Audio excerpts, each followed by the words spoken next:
ప్రపంచంలో చంద్రబాబు నాయుడిని మించిన రాజకీయ అవకాశవాది మరొకరు లేరని, పదవి కోసం ఏమైనా చేస్తాడని వైసీపీ రాష్ట్ర అధికార ప్రతినిధి ప్రొద్దుటూరు మాజీ ఎమ్మెల్యే రాజమల్లి శివప్రసాద్ రెడ్డి విమర్శించారు. వైసీపీ కార్యంలో ఏర్పాటు చేసిన విలేకరుల సమావేశంలో ఆయన మాట్లాడారు. చంద్రబాబులో అధికార దాహం, వ్యామోహం తప్ప ఏమీ లేవన్నారు. 18 నెలల పాలనలో అభివృద్ధి, సంక్షేమంతో పాటు ఇచ్చిన వాగ్దానాలని గాలికి వదిలేశారన్నారు. దేశంలోని అన్ని రాజకీయ పార్టీల జెండాలతో జతకట్టిన రాజకీయ అవకాశవాదని ఊసరవెల్లి కంటే ఎక్కువ రంగులు మారుస్తారని పేర్కొన్నారు. ప్రజాబలం లేక గెలవలేమని టీడీపీ, బీజేపీ, జనసేన పార్టీలు జతకట్టి అధికారంలోకి వచ్చిన తర్వాత ప్రజా పాలనను విస్మరింపజేశాయన్నారు. జగన్ చేతిలో రేఖలు మార్చివేస్తామని గొప్పగా చెప్పిన పవన్ కళ్యాణ్ గొప్ప అసమర్థత రాజకీయవాదని పేర్కొన్నారు. దేశమంతటికి ఒకే ఒక్కడే, సువిశాలమైన ఈ భారతదేశం అంతటికి 146 కోట్ల జనాభా కలిగినటువంటి ఈ దేశానికి ఒకే ఒక్కడే, ఆ ఒక్కడు వైఎస్ జగన్. 1956 నుంచి ఎన్నికలు జరుగుతున్నాయి. 70 సంవత్సరాలైంది ఎన్నికలు జరగబట్టి దేశాలకు, రాష్ట్రాలకు. ఈ సుదీర్ఘమైన 70 సంవత్సరాల కాలంలో ఒక్క జగన్ మాత్రమే, జగన్ పార్టీ మాత్రమే ఏ జెండాతో జత కట్టకుండా, ఏ జెండాను తన జెండాకు జతగట్టకుండా, పొత్తులు పెట్టుకోకుండా, కూటమిలుగా ఏర్పడకుండా తను నమ్మిన సిద్ధాంతంతో, తన జెండాతో, తన అజెండాతో ఎన్నికల్లో పాల్గొనే పార్టీ వైఎస్ఆర్ కాంగ్రెస్ పార్టీ.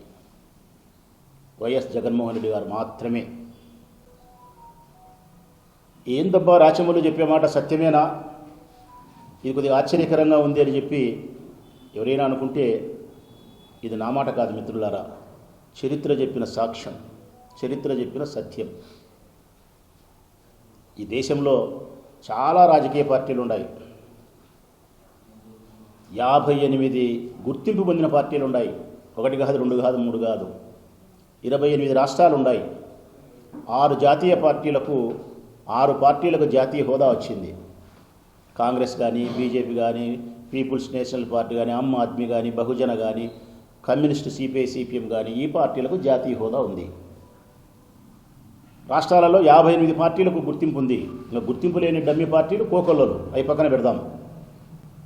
ఇప్పటి వరకు 70 సంవత్సరాల కాలంలో ఈ 58 పార్టీలలో, ప్రాంతీయ పార్టీలలో 57 పార్టీలు, 6 జాతీయ పార్టీలు ఎప్పుడో ఒకప్పుడు ఎవరితోనో ఒకరితో పొత్తు పెట్టుకున్నారు. అటు అసెంబ్లీకో, అటు పార్లమెంటుకో. కొన్నిసార్లు సింగిల్గా పోటీ చేసినారు, కొన్నిసార్లు పొత్తులు పెట్టుకున్నారు.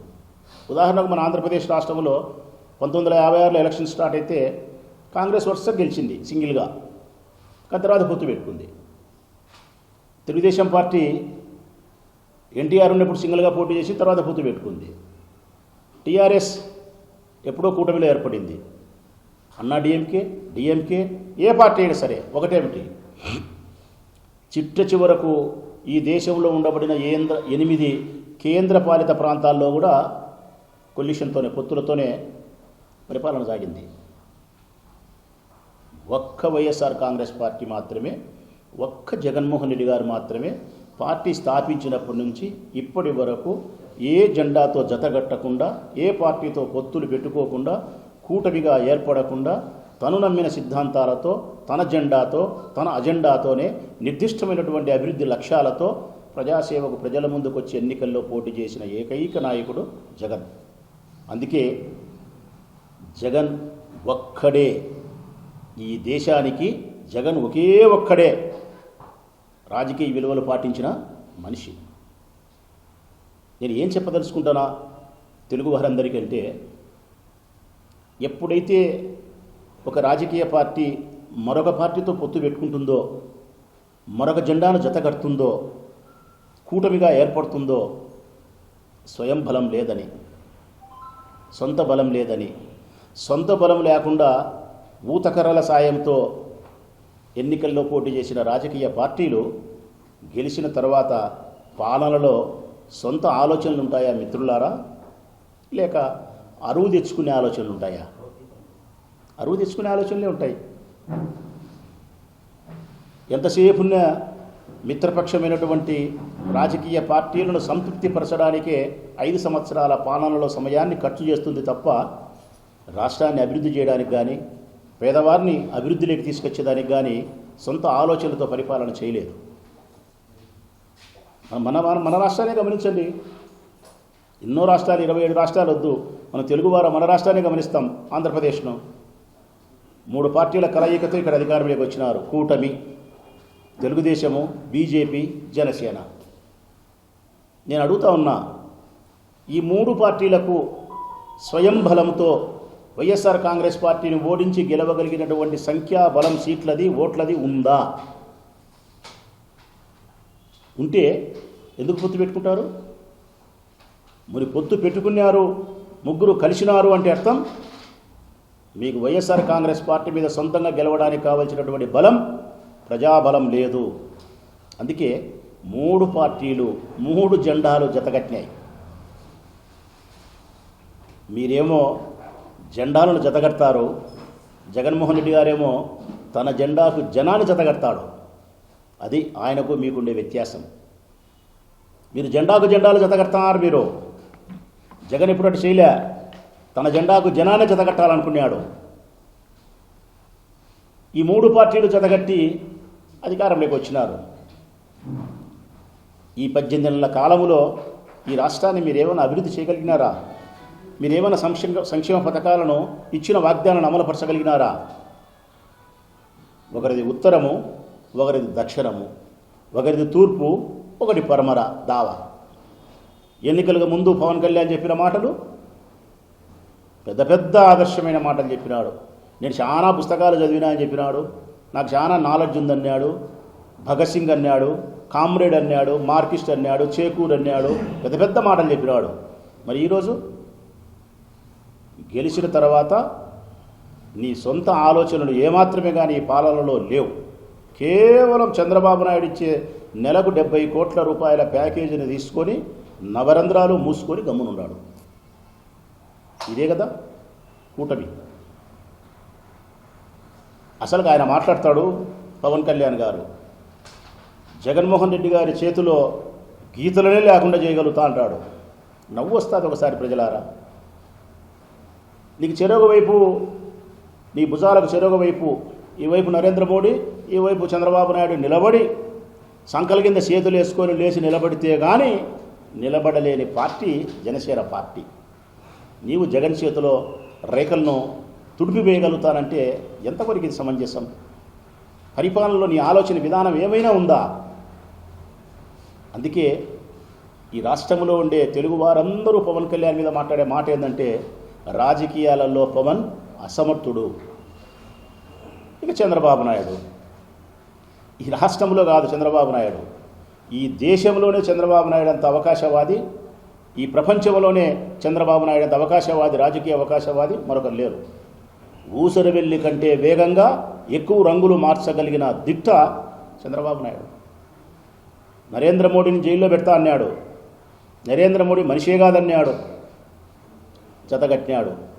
విడిపోయినాడు, మళ్ళీ జతగట్టినాడు. పవన్ కళ్యాణ్ తిట్టినాడు, పవన్ కళ్యాణ్ లోకేష్ని తిట్టినాడు, జతగట్టినారు. కాంగ్రెస్ను వ్యతిరేకంగా పుట్టిన పార్టీ తెలుగుదేశం పార్టీ అని చెప్పినారు. అదే రాహుల్తో చేతులు వేసుకొని చట్టాపట్టాలు తిరిగినాడు. ఈ రాష్ట్రంలో దేశంలో ఉండే అన్ని జెండాలతో జతగట్టిన రాజకీయ అవకాశవాది బాబు. అందుకే చంద్రబాబు నాయుడు గురించి రాష్ట్ర ప్రజలందరూ మాట్లాడే మాట ఒకటే, ఈయన రాజకీయ అవకాశవాది, పదవి కోసం అధికారం కోసం ఎంతటి గడ్డైనా కరుస్తాడు. ఈయనకు పాలనలో సంస్కరణలు, అభివృద్ధి, సంక్షేమము లేదు. కేవలం అధికార దాహం మాత్రమే ఉంది, వ్యామోహం మాత్రమే ఉంది. అన్నిటికీ మించి ఎప్పటికప్పుడు రంగులు మారుస్తాడు. ఇక భారతీయ జనతా పార్టీ, ఈ 3 పార్టీలు జతగట్టినాయి కాబట్టి చెప్తాను భారతీయ జనతా పార్టీని. ఇంకా భారతీయ జనతా పార్టీ గురించి మా భాషలో చెప్పాలంటే కడపోలము, మా స్టైల్లో రాయలసీమ భాషలో చెప్పాలంటే అది పెద్ద ముత్తైదు పార్టీ. మా భాషలో చెప్పాలంటే పెద్ద ముత్తైదు పార్టీ అంటాబ్బా నేను. పెద్ద ముత్తైదు అంటే ఏ శుభకార్యానికైనా ఒక ముత్తైదు అవసరం మిత్రులారా. ఆమెకు ఒక 70 ఏళ్ళో 80 ఏళ్ళ వయసు ఉంటుంది. ఆ తల్లికి భర్త జీవించి ఉంటాడు, నుదుట బొట్టు ఉంటుంది, చేతికి గాజులు ఉంటాయి, తలలో పూలు ఉంటాయి, పట్టు చీర కట్టుకుంటుంది. కానీ ఫంక్షన్లో ఏ పని చేయదు, ఆమె చేయలేదు, వయో వృద్ధురాలు. కానీ శుభకార్యం పూర్తి కావాలంటే మాత్రం ముత్తైదు ఉండాలా, పెద్ద ముత్తైదు. ఈ రాష్ట్రంలో దేశంలో ఎవడు ఎన్నికల్లో గెలవాలన్నా కానీ ఈ రాష్ట్రంలో 1% బలం కలిగిన బీజేపీకి పొత్తు పెట్టుకుంటారు. కారణం పెద్ద ముత్తైదు. శుభకార్యం జరిగేదానికి ఎట్లుండాలనో వీడు ఎన్నికల్లో గెలిచేదానికి బీజేపీ పార్టీ ఉండాలా. ఎందుకంటే కేంద్రంలో పలుకుబడింది కదా, ఎన్నికల కమిషన్ మీ మాట వింటుంది కదా. అందుకు పెద్ద ముత్తైదు బీజేపీ పార్టీ. 1%, 2%, 30% ఓట్ల బలం కలిగిన వీళ్ళు వైఎస్ఆర్ కాంగ్రెస్ పార్టీకి కలిగినటువంటి 40% ఓట్ల బలాన్ని చూసే జగన్ ఓడినాడురా, జగన్ సావలే అంటున్నారు. అంటే శ్వాస పీల్చుకునేంత వరకు, జగన్లో ఊపిరి ఆడినంత వరకు మన రాజకీయాలకు ప్రమాదమైన సత్యాన్ని వాళ్ళు గుర్తించినారు. పైకి మాత్రం మాట్లాడుతుంటారు మిత్రులారా, 11 సీట్లు 11 సీట్లు 11 సీట్లు పులిందల ఎమ్మెల్యే అని. కానీ వారి ఆత్మతో వారు మాట్లాడుకునే మాట ఏం తెలుసునా, సీట్లు 11 కానీ ఓట్లు మాత్రం 40%. జగన్ ఎప్పటికైనా మనకు ప్రమాదకారే. 3 పార్టీలు 3 జెండాలు జతగట్టి ముప్పేట దాడి చేస్తే కూడా